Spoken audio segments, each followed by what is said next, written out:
The only difference between crude petroleum and refined petroleum is one has been processed using technology developed by humans. So what we have a situation is, we also have a situation where Africa is exporting its scientists only to import technologists.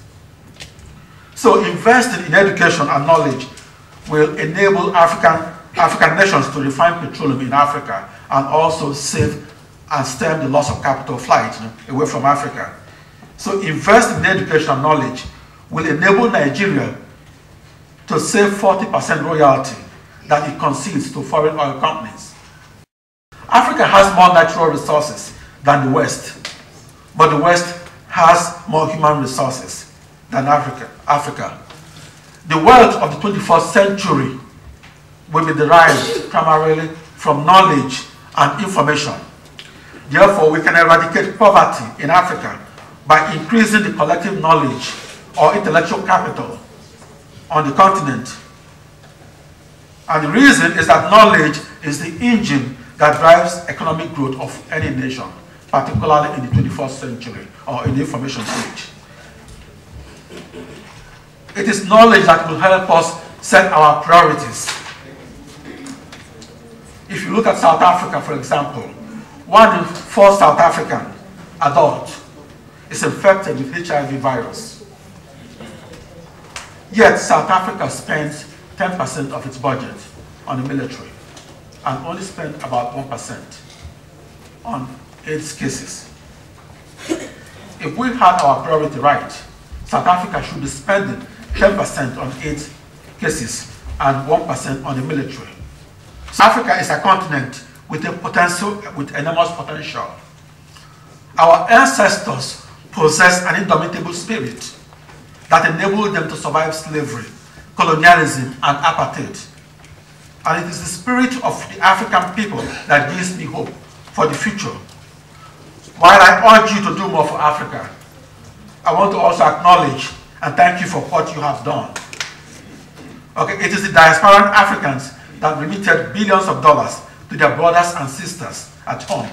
So on behalf of Africans in the motherland, I want to thank you for sending money to mom and dad. They need your help, and I know you will not relent in your efforts.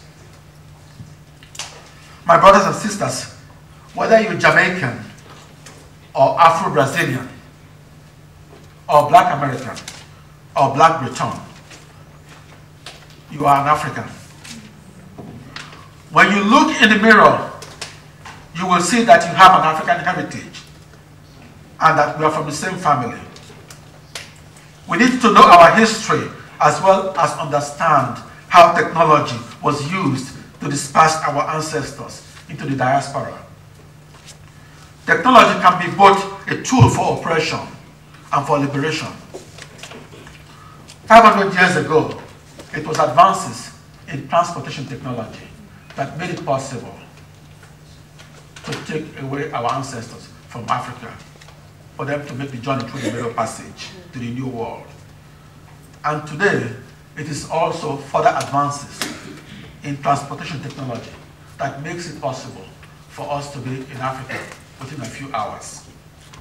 And it's also advances in telecommunication technology that makes it possible for us to use a mobile phone and dial directly to our relatives in Africa, and for us to use the internet to instantaneously reconnect with the motherland. And finally, we should always remember that we can draw our strength from our past and draw our energy from our future. As a people, we cannot look forward to our future unless we look backward to our past. Thank you very much.